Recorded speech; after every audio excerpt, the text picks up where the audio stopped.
neurocirurgião, um dos integrantes da Nova Neuro. Estou aqui com o nosso top, ultra, mega, master, blaster, Caraca. anestesista Moacir Starit, que vai falar pra gente um pouco sobre...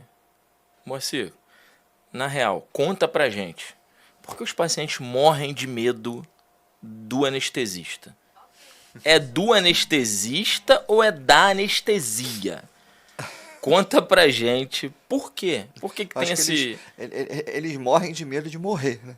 Isso é Primeiramente, verdade, é verdade. Isso é uma verdade. obrigado, Felipe, pelo convite.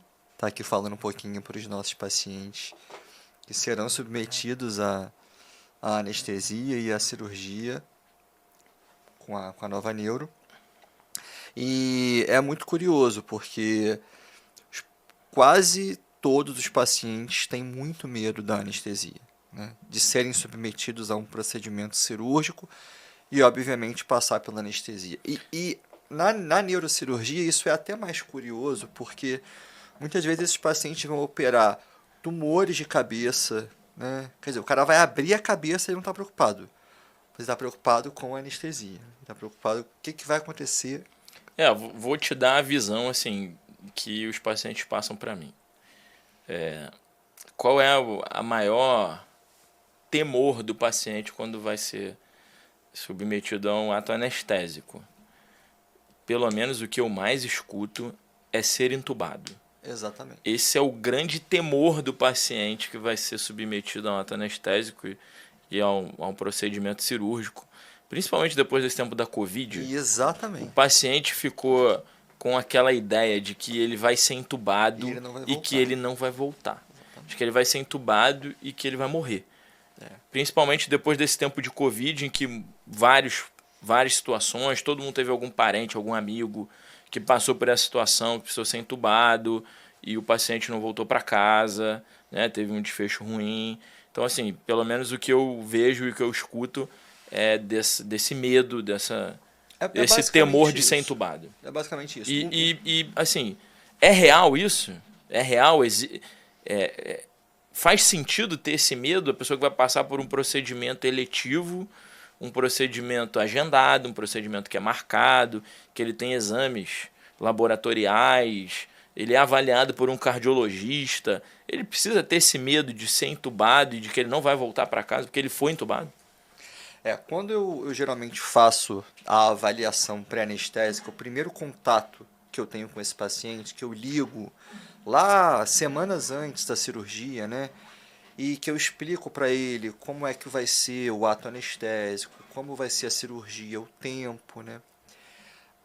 O grande temor do paciente é esse, é a intubação. Antes da Covid, o medo dos pacientes era de não acordar. Mas eu vou acordar? Vai. Se Deus quiser, você vai acordar. Depois da Covid, isso ficou muito mais centrado na questão da intubação. Por quê? Na época da pandemia, ser entubado era sinônimo de morrer, né? O cara que foi entubado, meu tio foi entubado, meu primo foi entubado. Essa pessoa geralmente evoluía de forma desfavorável, então muitos desses pacientes atrelaram essa questão de serem submetidos a uma anestesia geral, serem entubados e não acordarem depois.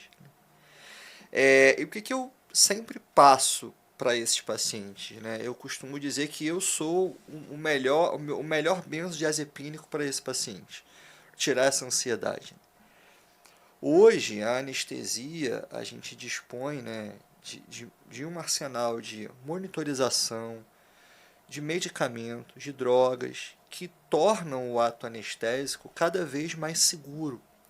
É óbvio que o paciente que vai ser submetido a um procedimento cirúrgico anestésico, ele tem um risco, né? A gente tem risco até de sair de casa. Levantou da cama já é um risco. É óbvio que a gente, quando vai ser submetido a uma cirurgia, a gente tem um risco.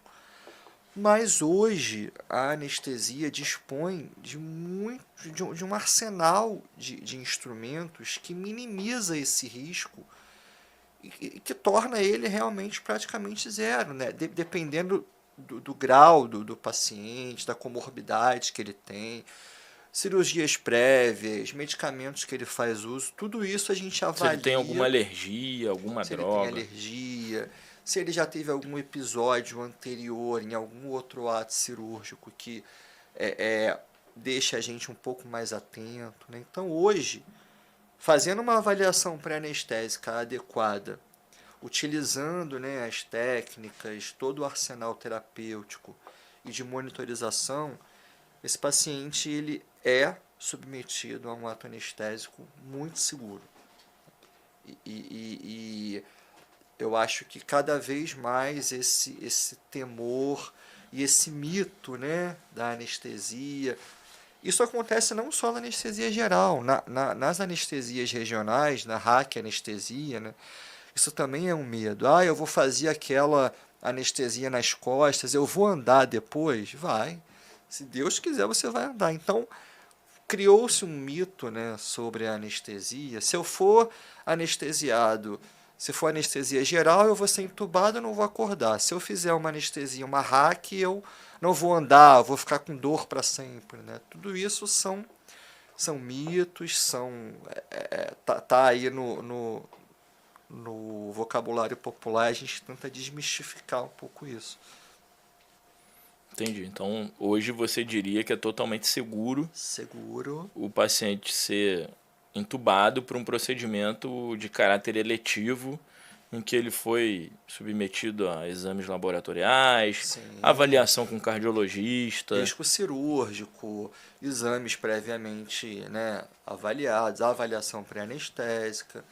Antes do ato em si, né, a gente sempre passa no quarto, conversa, faz uma avaliação, né, como é que é essa cavidade oral do paciente, pescoço. Então, hoje a gente tem aí bastante instrumentos para tornar a anestesia mais segura. Esse temor é absolutamente vai cair por terra. Pelo menos aqueles que estiverem aí sendo submetidos aos nossos cuidados, cuidados. Exatamente.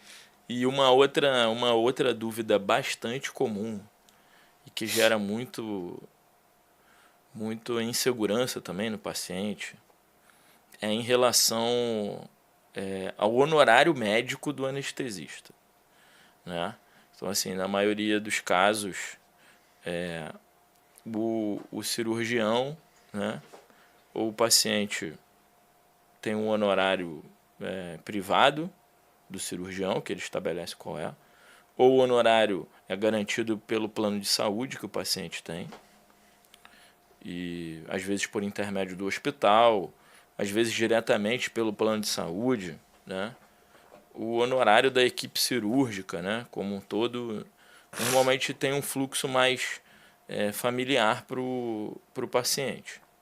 Mas todos, assim, é unânime a dúvida em relação aos honorários médicos do anestesista, né, de como funciona. Mas como vai ser o honorário médico do anestesista? Porque eu tenho dificuldade, eu às vezes não sei o que fazer, como que eu... O que você poderia explicar aqui de uma maneira bem geral, assim, bem mais ilustrativa, para o paciente entender? Muitas vezes ele não entende o valor. De onde vem esse valor que o anestesista tira, né? Alguns pacientes não entendem isso.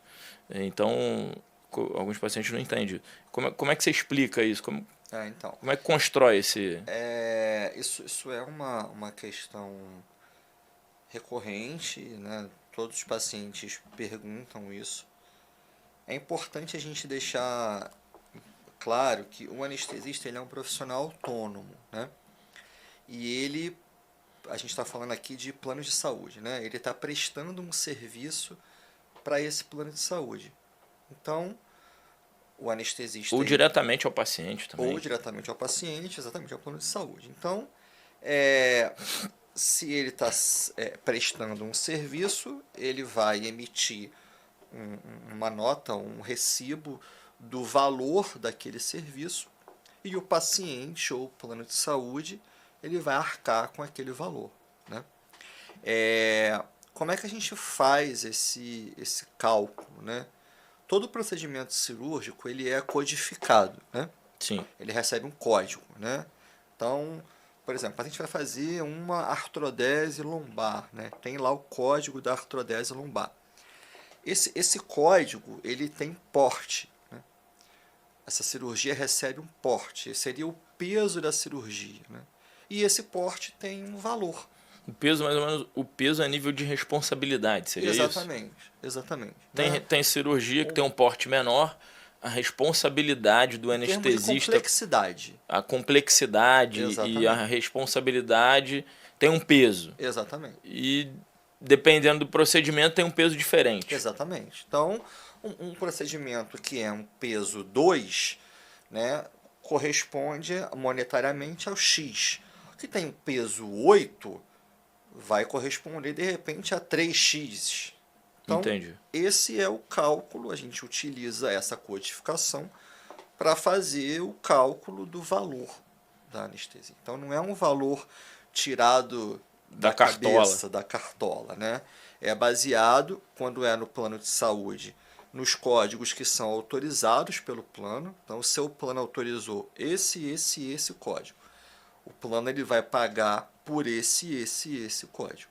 Então, a gente realiza o procedimento, emite essa nota fiscal ou recibo, e o paciente, o plano de saúde vai ressarcir ao paciente esse valor da anestesia. Então, o paciente ele não tem ônus nenhum. A ideia é o paciente não ter ônus nenhum. Se for plano de saúde, se for diretamente com o paciente, uma cirurgia particular, bom, aí sim, ó, o valor vai ser feito isso em você. Então, o valor é esse. Mas, principalmente na neurocirurgia, em que a gente utiliza plano de saúde, o procedimento do reembolso é esse. Que as cirurgias normalmente têm uma complexidade maior. maior. Então, de uma maneira geral, o porte normalmente é acima de 8. Né? 6, de uma maneira geral. 7, 8, exatamente. Então, são cirurgias que têm um grau de complexidade maior, que têm uma responsabilidade maior, a nível de assistência anestésica, sim, e o honorário acaba sendo um pouco maior. Exatamente. E até por conta disso, muitas vezes às vezes a gente envolve 2 anestesistas, né? Cirurgias com porte acima de 7, existe uma resolução da ANS, uma portaria que permite a utilização de um anestesista e um segundo anestesista, justamente porque são cirurgias um pouco mais demoradas, cirurgias de uma complexidade maior. Então, tudo isso é legalmente embasado. E o cálculo desse honorário, desse reembolso, é feito de acordo com esses códigos. Por exemplo, a cirurgia de hoje, que a gente fez hoje pela manhã. Fizemos uma artrodese lombar, né? 3 níveis, uma cirurgia com uma complexidade grande. Né? Então, essa anestesia engloba um segundo anestesista, seria isso? Não necessariamente só pela... Porque, por exemplo, a anestesia de hoje, eram 3 níveis de artrodese, mas não tinha códigos específicos para 2 anestesistas. Uhum.